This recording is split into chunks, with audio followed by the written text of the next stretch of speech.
अजित पवारांनी मुख्यमंत्री फडणवीसांची भेट घेतल्याची सूत्रांची माहिती आहे। कोकाटेंचं खातं काढल्यानंतर अजितदादांकडून फडणवीसांची भेट घेण्यात आल्याची सूत्रांची माहिती आहे। कोकाटेंचा राजीनामा स्वीकारला अजितदादांच्या कार्यालयाची माहिती आहे। कोकाटेंचा राजीनामा मुख्यमंत्र्यांकडे सुपूर्द केलेला नाही असं सीएमओकडून सांगण्यात आलेलं आहे।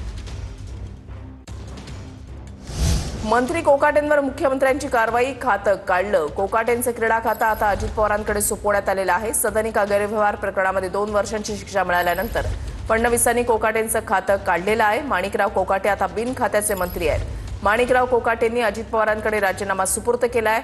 अजित पवारांच्या कार्यालयाची माहिती आहे। मुख्यमंत्र्यांना अजून कोकाटेंचं राजीनामा पत्र प्राप्त झालेलं नाही। माणिकराव कोकाटे यांची शिक्षा कायम राहिल्यास अजित पवार माणिकराव कोकाटेंनी दिलेला राजीनामा मुख्यमंत्र्यांकडे सुपूर्द करतील। त्यामुळे अजित पवार हे शुक्रवारी होणाऱ्या सुनावणीकडे लक्ष ठेवून आहेत। माणिकराव कोकाटेंची खाती मुख्यमंत्र्यांनी काढून घेतली आहेत। कोकाटेंची खाती काढण्याबद्दल मुख्यमंत्री फडणवीसांनी राज्यपालांकडे शिफारस केली होती। त्याला राज्यपालांनी मान्यता दिल्यानंतर कोकाटेंचं खातं गेलंय। कोकाटे आता बिनखात्याचे मंत्री आहेत। कोकाटेंकडची खाती अजित पवारांकडे देण्यात आली। कोकाटे सध्या मुंबईतल्या लीलावती रुग्णालयामध्ये दाखल आहेत। सदनिका घोटाळा प्रकरणात नाशिक जिल्हा सत्र न्यायालयानं कोकाटेंची 2 वर्षांची शिक्षा कायम ठेवले। कोकाटेंविरोधात अटक वॉरंटही जारी करण्यात आलंय। त्यामुळे कोकाटेंना कोणत्याही क्षणी अटक होण्याची शक्यता आहे। नाशिक जिल्हा सत्र न्यायालयाच्या निकालाविरोधात कोकाटेंनी हायकोर्टात दाद मागितली, पण तातडीची सुनावणी घेण्यास हायकोर्टानं नकार दिला। हायकोर्टात कोकाटे प्रकरणाची सुनावणी शुक्रवारी होणार आहे। या सुनावणीत कोकाटेंना दिलासा मिळाला नाही तर कोकाटे बिनखात्याच्या मंत्रिपदाचा राजीनामा देणार आहेत। कोकाटेंना कोणत्या प्रकरणात शिक्षा मिळाली ती देखील पाहूयात। 1995 साली माणिकराव कोकाटेंनी नाशिकमध्ये शासकीय कोट्यातून सदनिका मिळवली होती। या सदनिका मुख्यमंत्री कोट्यातल्या होत्या। ही सदनिका मिळवण्यासाठी कोकाटेंनी बनावट कागदपत्रे सादर केली होती। या सदनिका आर्थिकदृष्ट्या दुर्बल घटकांसाठी होत्या, पण कोकाटे आणि त्यांच्या बंधूंनी खोटी माहिती सादर करत कमी उत्पन्न दाखवून सदनिका लाटल्या। याविरोधात तत्कालीन मंत्री तुकाराम दिघोळे यांनी तक्रार केली होती। त्यांच्या तक्रारीवरून 1995 मध्ये नाशिकच्या सरकारवाडा पोलीस ठाण्यात गुन्हा दाखल झाला होता। फेब्रुवारी 2025 मध्ये नाशिकच्या प्रथम वर्ग न्यायालयानं कोकाटे बंधूंना 2 वर्षे कारावास आणि दंडाची शिक्षा सुनावली। तीच शिक्षा नाशिक सत्र न्यायालयानं सुद्धा कायम ठेवली। 30 वर्षानंतर का होईना पण न्याय झाला हा आनंद आहे। आरोपींच्या वकिलांतर्फे ते कॅबिनेट मिनिस्टर आहेत, त्यांच्या साठी काही सवलत देण्यात यावी। कोर्टाने हे असं वक्तव्य केलं की न्यायासमोर सर्व सारखे आहेत, कोणीही मोठा किंवा लहान नाही। आता निवडणुकीच्या काळामध्ये अशा प्रकारचे आरोप प्रत्यारोप होतील आणि म्हणून त्याची पर्वा टाळण्यासाठी हा मार्ग स्वीकारला मुख्यमंत्र्यांनी।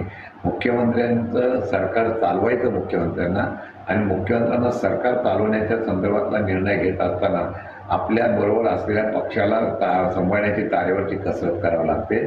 माझ्या माहितीप्रमाणे आतापर्यंत बऱ्याच अजितदादांच्या गटाच्या मंत्र्यांवर फक्त कारवाई होते असं दिसतंय, परंतु बाकीच्या मंत्र्यांवर भ्रष्टाचाराचे आरोप झाल्यानंतर सुद्धा त्यांच्यावर कारवाई झाली नाही, वस्तुस्थिती आहे। मला वाटतं की तशी भावना दादांच्या असलेल्या कार्यकर्त्यामध्ये झाली असेल असं मला वाटतं। घटना, संविधान, विचार काही घेणं देणं नाही आहे। जो मंत्री सदनिकेच्या गैरव्यवहारात अडकलेला आहे त्याचं संरक्षण हे सरकार करतं। खातं काढणं म्हणजे काय फरक पडतो त्याला? मंत्री असतोच ना, तो मंत्री असतोच, मंत्र्याला अधिकार असतात तेवढे। खातं काढून जमणार नाही, मंत्रिपदावरून काढून जमणार नाही, तर आमदारकीचं सदस्यत्व सुद्धा रद्द हे करावं लागेल। राजीनामा सहजासहजी घेणं हे देवेंद्रजींच्या हातात असताना सुद्धा ते तसं करत नाहीत। याचा अर्थ स्पष्ट आहे की देवेंद्रजींना ठरवून जास्तीत जास्त राष्ट्रवादी डॅमेज झाली पाहिजे असंच वाटतं। कारण जितके दिवस ही चर्चा चालत राहील, जितके दिवस हे प्रकरण चिघळेल, तितके दिवस ऐन महापालिका निवडणुकीच्या तोंडावर हा पक्ष तितकाच डॅमेज होत जाईल।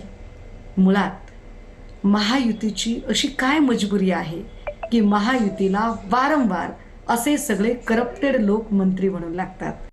आत्ताच्या घटकेला आम्हाला काही फरक पडत नाही. भ्रष्टाचारात आम्ही सगळ्या आमच्या युतीच्या लोकांना पाठीशी घालणार असाच संदेश आज त्यांनी महाराष्ट्राला स्पष्टपणे दिलेला आहे. आत्ताच्या घटकेला खरं तर विधिमंडळाकडनं तात्काळ कारवाई करून यांची आमदारकी रद्द होणं, त्यांचं मंत्रिपद रद्द होणं हे अपेक्षित होतं. त्यांच्यावर अटकेची कारवाई होणं हे अपेक्षित होतं. पण हे जर केलं नसेल तर देवेंद्र फडणवीसांना याच्या पुढच्या येत्या काळात ज्या निवडणुका आहेत त्याच्यात लोक योग्य ते उत्तर नक्कीच देतील. रोहित पवारांनी आता ट्विट केलेले आहे. त्यांनी असं म्हटलंय की मंत्री कोकाटेंचा राजीनामा म्हणजे निसटण्याचे सगळे मार्ग संपल्यानं नाईलाजानं घेतलेला हा निर्णय आहे. वास्तविक नैतिकतेच्या आधारावर कनिष्ठ न्यायालयानं शिक्षा ठोठावली तेव्हाच त्यांनी राजीनामा द्यायला होता. पण तशी अपेक्षा माणिकराव कोकाटे यांच्याकडून करणं चुकीचं आहे. या राजीनाम्यातून अनेक जण धडा घेतील अपेक्षा. आम्ही मात्र मंत्री शिरसाट यांच्याही विकेटची वाट पाहत आहोत.